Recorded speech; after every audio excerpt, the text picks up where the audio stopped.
एक बार सभी मिठाइयों में आपस में झगड़ा शुरू हो जाता है।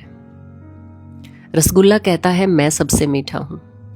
लड्डू कहता है तुम नहीं, मैं सबसे मीठा हूँ। उसकी बात सुनकर जलेबी कहती है नहीं, तुम सबसे ज़्यादा मैं मीठी हूँ और मेरे अंदर जो रस बहता रहता है उसकी वजह से मैं और ज़्यादा मीठी लगती हूँ। इस पर इमरती कहती है तुम चाहे कितना ही रस टपकाती रहो, मीठी तो मैं हूँ।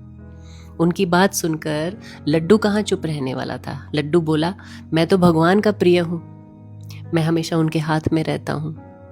उनकी बातें सुनकर हलवा भी कहाँ चुप रहता।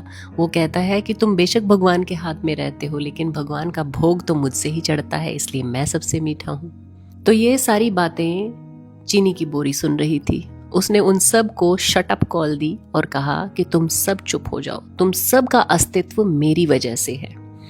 मेरी गैर हाजिरी में तुम सब आटा, मैदा, बेसन, दाल का पाउडर सिर्फ यही हो। मैं तुम लोगों की आत्मा हूं और मेरी वजह से ही तुम सब मीठे हो। चीनी की बात सुनकर सारे चुप हो गए और उनकी आपस में लड़ाई बंद हो गई। और हम इंसान भी ऐसे ही हैं। किसी को बड़ी गाड़ी का गुमान है, किसी को बड़े घर का गुमान है, कोई अपनी जमीन जायदाद का घमंड करता है, कोई ऊंचे खानदान की दुहाई देता है। हर कोई एक दूसरे को इसी तरह से दबाना चाहता है। अरे भैया, झगड़ा किस बात का? इस क्षणभंगुर शरीर पर जो सिर्फ एक दिन माटी हो जाना है। याद रखिए, भगवान को सब कुछ मंजूर है, लेकिन घमंड, अभिमान, दूसरे को नीचा दिखाना, ये सब बिल्कुल नहीं भाता। हमारे शरीर की शोभा सिर्फ तभी तक है जब तक इसके अंदर जान है। जिस दिन इससे जान निकल जाएगी, जब ये जड़ हो जाएगा, तो कोई एक रात भी इस मृत शरीर को घर में नहीं रखना चाहता है।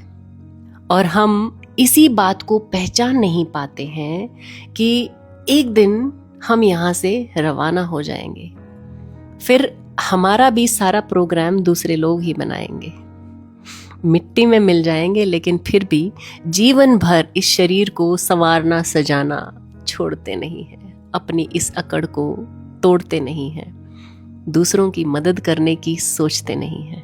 और जाते जाते एक भीतरी और गहरी बात और सुनिए, जिस्म और रूह का क्या गजब रिश्ता है। जिंदगी भर साथ रहे मगर तारुफ ना हुआ। ये कैसा सफर है, कहाँ जा रहा हूँ मैं अपनी